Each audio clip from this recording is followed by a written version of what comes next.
Smithville Board of Aldermen meeting is now called to order. Please stand and join me in the pledge. I pledge allegiance to the flag of the United States of America and to the republic for which it stands, one nation, under God, indivisible, with liberty and justice for all.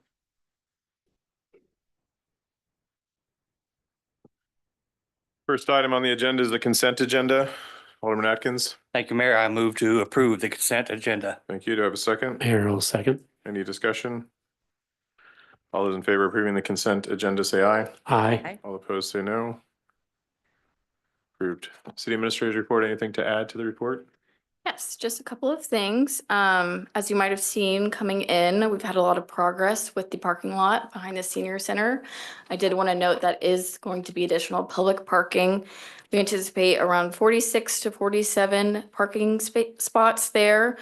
Striping will be next week, most likely, depending on weather. And once we get that final layout, we'll know the final parking spaces amount. And additionally, we have some personnel updates. We're excited to announce we've hired a new plant operator for the water plant. So Alex Fisher will be starting on Monday. And last week we had a new hire, Jack Cooley, start as a police recruit. And he'll be going to the academy in a couple weeks. And then the last item, a commercial sidewalk update. I'm going to turn it over to Myra.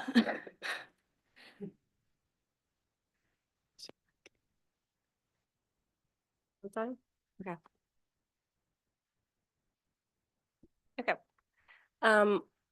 So I received a call from Legacy Underground, the contractor for commercial sidewalk project, and they gave me some bad news. They will be shutting down the company, therefore they won't be able to complete the job.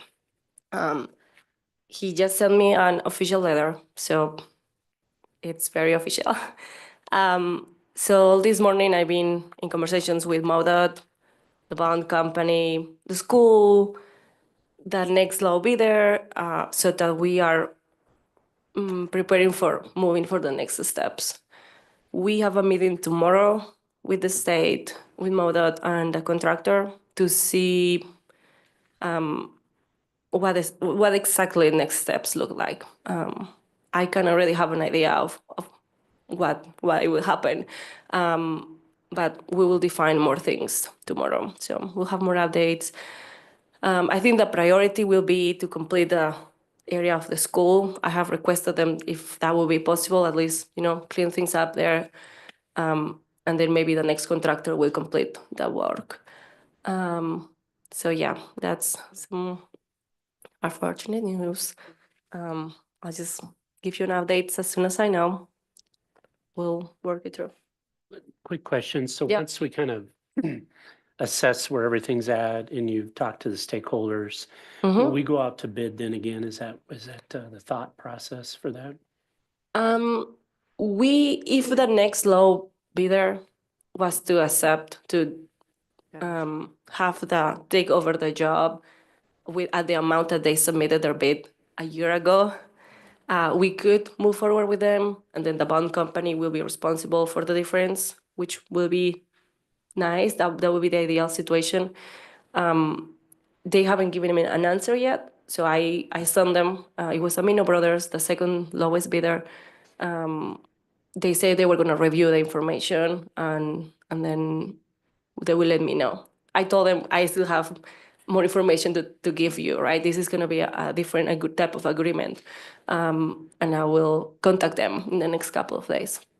We'll see what they say. Otherwise, we have to go to the next one and the next one. And then if nobody is willing to do the job, then we will have to probably review. And a lot of this is working with the state since it is a grant funded project. So Myra's, like she mentioned, she was with MoDOT for quite a bit today. So trying our best to move forward. But that is all I have for my report. Thank you. Can I ask another question on, are we getting funding from MoDOT? Is there any funding from Mark as well, or is this all from the state? So this is how it works. The funding is federal funding from Federal Highway Administration. MoDOT administers it. Mark does the application process to select the projects.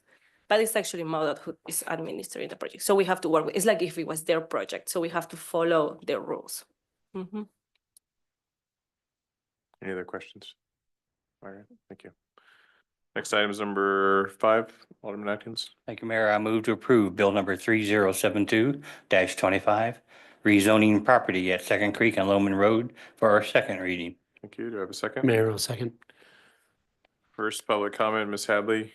You have 3 minutes. Please state your name for the record and your address.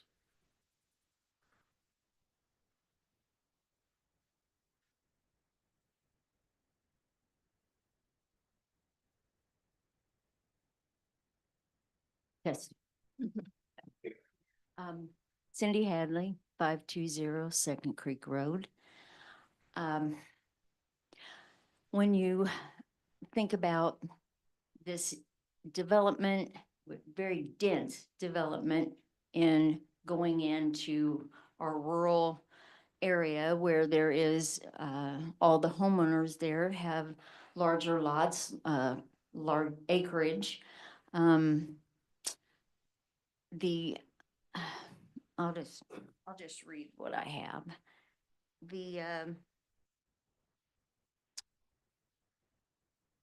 This is an AI overview consensus of that question. Yes, it is likely a detriment as it can negatively impact privacy, property value, and overall character of the rural setting. The influx of dense housing can lead to increased noise, traffic, strain on local resources, potentially diminishing the appeal of a larger lot and rural lifestyle, loss of privacy. A dense housing development next to your property can significantly reduce privacy, especially in homes are close together or if windows are facing your property. Reduced property value. This consensus came from Urban Land Institute in Washington, D.C. Some properties in a rural setting, the influx of dense housing can decrease the perceived value of larger lot or the association of a rural lifestyle. Strain on infrastructure. Increased density can strain local infrastructure like roads, water, sewer systems, potentially leading to increased taxes or service disruptions. Changes to neighborhood character. Rural areas are often valued for their open spaces and slower pace of life. A dense development can fundamentally alter this character, leading to a more urban and suburban feel. Increased noise and traffic.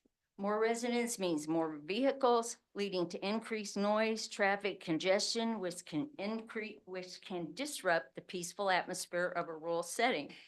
So in the overall, in most cases,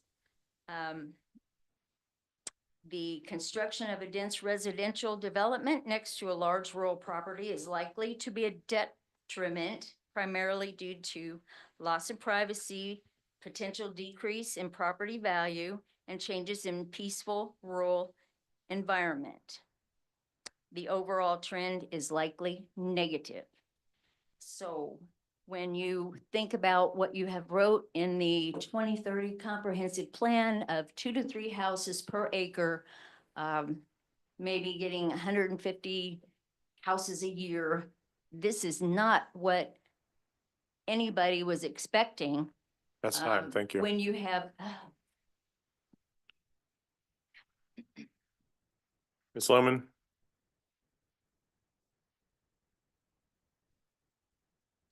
Roberta Loman, 16251 Loman Road. I am again up here as I was at Planning and Zoning in the first Alderman meeting, where I ask on your facts of findings, where it is stated there's no detriment that is anticipated on the detrimental effect of nearby property, and that landowners nearby relative to the public gain no loss to ownership, land ownership is expected. My question again to all of you is how can you come to those conclusions without knowing what the projected plans, lot size, well, we know what lots are going to be if it goes and gets approved to the new zoning. So my question again is, how can this be on your facts of finding when you have nothing that we're aware of as residents as far as a plat or sizes of homes or whatever the case might be? I know in one document somewhere it was 1,200 to 3,500 square feet. 1,200 square foot homes, it's going to be detrimental. 35 square, the 100 square foot home is not going to be.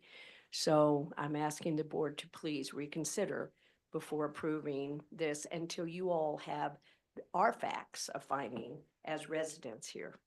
Thank you. Ms. Bunch? Christine Bunch, 402 Fourth Terrace. I've talked a lot about this. You heard testimonies from two people that live nearby. Think of them as your father, mother, sister, yourselves, even in 20, 30 years. You work really hard to have a home and a residence, and you have to look in your backyard and you see homes that are going to be half the width of what my little ranch home is. I can't even imagine being that close to a neighbor. I mean, I can. I've lived in California. It's not fun. It's not fun even where I'm at right now. So what you're going to have is an increase in crime. You can have an increase in traffic. You've had no traffic study. And Marvin Atkins, you can't look me in the eye when I say that because you know I'm right. So what's going to happen is going to be sad for our town, and you guys are responsible. Every single one of you right now are responsible. You didn't want land development near you. You oppose that. So why are you okay with another senior citizen in a residence like having development? Something's going on here, and I can't wait for the audit to happen in the city of Smithville. And I just pray for everybody. I pray for our town. I pray for our safety, and I pray for all the increased traffic. We already have enough crime and traffic accidents happening. And I really think you guys are either crowdfunding too much together, and you're not thinking of actually the citizens of Smithville. You're thinking of yourselves.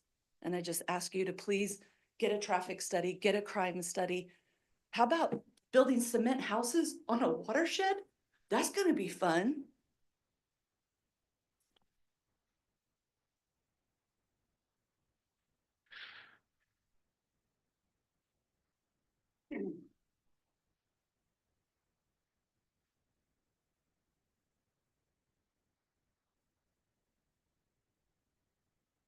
Before I open up for discussion, I'm going to remind some folks here of our code of ordinances, particularly section 120.040. Rules of order. Any person making personal, impertinent, or slanderous remarks or who shall become boisterous while addressing the board shall be forthwith by the presiding officer barred from further audience before the board unless permission to continue be granted by the majority of the board. Ms. Bunch, please leave.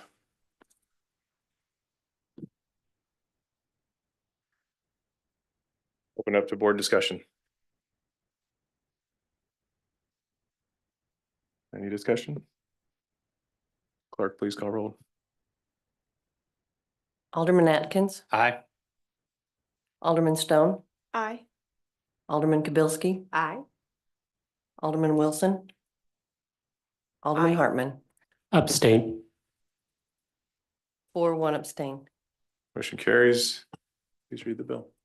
An ordinance changing the zoning classifications or districts of certain lands located in the city of Smithville, Missouri. Next item on the agenda is number 6. It has 2 readings. Alderman Atkins. Thank you, Mayor. I move to approve Bill number 3073-25, fiscal year 2025 budget amendment number 11, emergency ordinance sponsored by Mayor Boley for our first reading. Thank you. Do I have a second? Yeah, Mayor, I'll second. Any discussion? Clerk, please call roll. Alderman Stone, Aye. Alderman Atkins, Aye. Alderman Hartman, Aye. Alderman Kibelski, Aye. Alderman Wilson. Aye. 5-0. Motion carries. Please read the bill. An ordinance amending the fiscal year 2025 budget to add $4,500 to the general fund and $32,782 to the combined water and wastewater fund expenditure budget. Thank you. Second reading, please. Alderman Atkins. Thank you, Mayor. I move to approve Bill number 3073-25, fiscal year 2025 amendment, budget amendment number 11, emergency ordinance sponsored by Mayor Bully for our second reading. Thank you. Do I have a second? Mayor, I'll second. Any discussion? Clerk, please call roll. Alderman Hartman, Aye. Alderman Atkins, Aye. Alderman Wilson, Aye. Alderman Kibelski, Aye. Alderman Stone, Aye. 5-0. Motion carries. Please read the bill. An ordinance amending the fiscal year 2025 budget to add $4,500 to the general fund and $32,782 to the combined water and wastewater fund expenditure budget. Thank you. Next item is number 7. Alderman Atkins. Thank you, Mayor. I move to approve Bill number 3074-25, annexation lots 2 and 3, Phase 1 of Whispering Creek Farms, first reading. Thank you. Do I have a second? Mayor, I'll second. Any discussion? Please call roll. Alderman Wilson, Aye. Alderman Atkins, Aye. Alderman Stone, Aye. Alderman Kibelski, Aye. Alderman Hartman, Aye. 5-0. Motion carries. Please read the bill. An ordinance annexing certain adjacent territory into the city of Smithville, Missouri.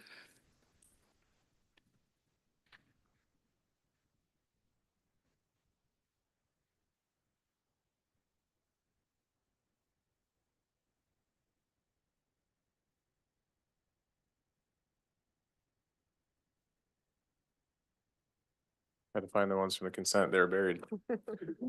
All right, next item is number 8. Alderman Atkins. Thank you, Mayor. I move to approve Resolution 1493, agreement for camp host services. Thank you. Do we have a second? Mayor, I'll second. Any discussion? Same host we had, Matt, right?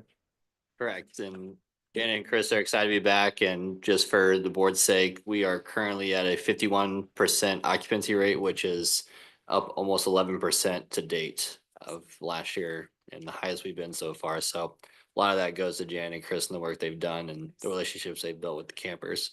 Awesome. And having all the site or the majority of the sites up and running and paved. It's been great. Thank you. Even with the hot weather. Yeah, no, the improvements that you all approved to making the campground were significant and campers have been joy from that. So thank you. Awesome.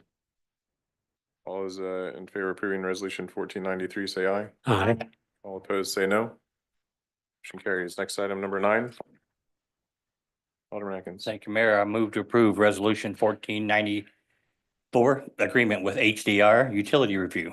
Thank you. Do I have a second? Mayor, I'll second. Any discussion? All those in favor of approving resolution 1494, say aye. Aye. All opposed, say no. Motion carries. Next item, number 10, Alderman Atkins. Thank you, Mayor. I move to approve Resolution 1495, award bid number 25-11, Church and Mill Water and Main. Thank you. Second, Mayor, I'll second. any discussion? All those in favor of approving resolution 1495, say aye. Aye. All opposed, say no. Motion carries. Next item is number 11, Alderman Atkins. Thank you, Mayor. I move to approve Resolution 1496, acknowledgement of emergency purchase. Do I have a second? Mayor, I'll second. Any discussion? All those in favor of approving resolution 1496, say aye. Aye. All opposed, say no. Motion carries. Any public comment? Any new business? With that, I'll entertain a motion to adjourn. Mayor, I'd like to make a motion to adjourn regular session. Thank you. Do I have a second? Second. All those in favor, please say aye. Aye. All opposed, say no. We stand adjourned. Thank you all.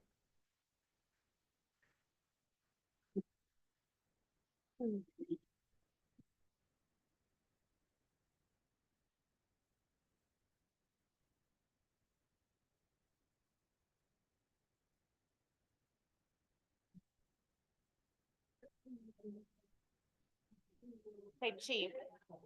If I walk out.